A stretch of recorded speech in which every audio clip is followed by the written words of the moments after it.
Zee 24 तास एक पाऊल पुढे।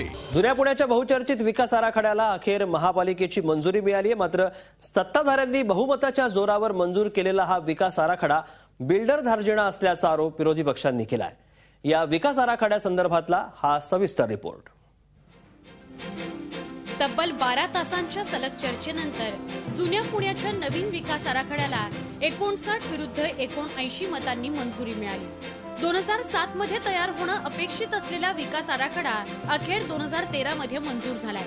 शहराचा नियोजनपूर्ण विकास किंवा पुढच्या 20 वर्षांसाठीच्या विकासाचं नियोजन म्हणजेच हा विकास आराखडा।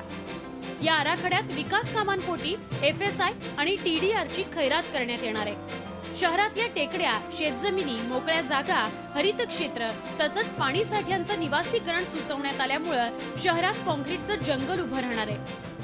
पर्यावरणाच्या नाशातून बिल्डरांचं हित साधणारा हा विकास आराखडा असल्याचा आरोप विरोधकांनी केलाय। मी या विकास आराखड्याचं वर्णन for the builder, by the builder आणि ऑफ द बिल्डर असं करतो। फक्त आणि फक्त बिल्डरांच्या हितासाठीच हा विकास आराखडा केलेला आहे।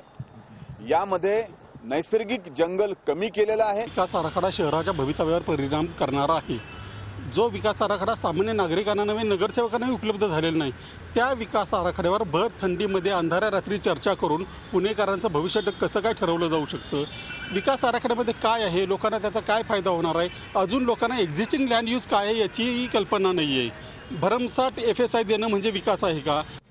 विकास आराखड्याच्या बाबतीत विरोधकांचा दृष्टिकोन नकारात्मक असल्याचं सत्ताधाऱ्यांनी म्हटलंय।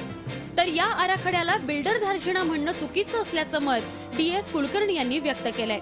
पण या आराखड्याच्या अंमलबजावणीविषयी त्यांनी शंका उपस्थित केली आहे। बिल्डरांनी बिल्डरांसाठी केलेला किंवा हा विकास आराखडा त्यांच्यापुरता केलेला हा विरोधकांचं पुणेकरांची दिशाभूल करणारं वाक्य आहे आणि जे काही विरोधक बोलत आहेत ते अत्यंत या पुणे शहराची दिशाभूल करून राजकारण करतात। कात्रजच्या घाटावर जाऊन बांधा बिल्डिंग, तर तो तुम्हाला बिल्डरच्या फायद्याकरता म्हणता येतील।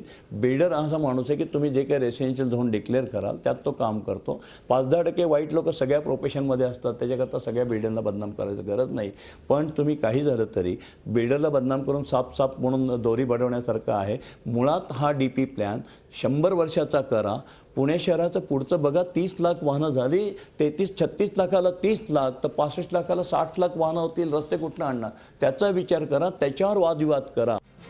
विकास आराखड्यांसंदर्भातले हे आरोप प्रत्यारोप आणखी बराच काळ चालणार आहेत। आता या विकास आराखड्यावर नागरिकांच्या सूचना आणि हरकती मागवण्यात येणार आहेत। त्यानंतर महापालिकेच्या विशेष सभेची मंजुरी मिळाल्यावर हा आराखडा राज्य सरकारकडे मंजुरीसाठी पाठवण्यात येईल।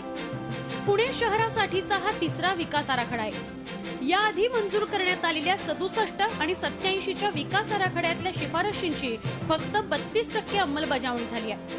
त्यामुळे या नवीन विकास आराखड्याचं आणि त्यावर आधारित शहराच्या विकासाचं भवितव्य काय असणार हे नव्यानं सांगण्याची गरज नाही। झी 24 ताससाठी पुण्याहून अरुण मेहत्रेसह ब्युरो रिपोर्ट। झी 24 तास एक पाऊल पुढे।